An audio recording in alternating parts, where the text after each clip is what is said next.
সম্মানিত প্রিয় বন্ধু ভাইয়েরা, আল্লাহর পয়গম্বর মুসলিম শরীফের 213 নম্বর হাদিসের মধ্যে বলেছেন, বাদিরু বিল আমালি ফিতানান কাকিতা'আল লাইলিল মুজলিম। আল্লাহর পয়গম্বর বলেন, অন্ধকারের রাতের মতো ফিতনা আসার পূর্বে তোমরা নেক আমলের প্রতিযোগিতা করো। যেই যুগের কথা আল্লাহর পয়গম্বর ভবিষ্যৎবাণী করেছেন, সেই যুগ এখন দেখা দিচ্ছে। সেই সময় যখন আসবে, ইউসবিহুর রাজুলু মুমিনান ওয়া ইউমসি কাফিরান আও ইউমসি মুমিনান ওয়া ইউসবিহু কাফিরান। একজন ব্যক্তি সেই যুগে ইমানদার থাকলে, পাক্কা ইমানদার থাকলে, সন্ধ্যা বিকাল হতে হতে সে বেঈমান হয়ে যায়, কাফের হয়ে যায়। আর সন্ধ্যাবেলা বিকালবেলা সে যদি পাক্কা ইমানদার থাকে, সকাল হতে হতে কাফের হয়ে যায়। নাউযুবিল্লাহ। কারণ কি? ইয়াবিউ দীনাহু বিআরজিম মিনাদ দুনিয়া।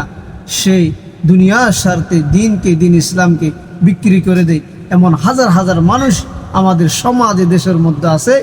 সবাইকে আল্লাহ তাআলা হেদায়েত দান করুন।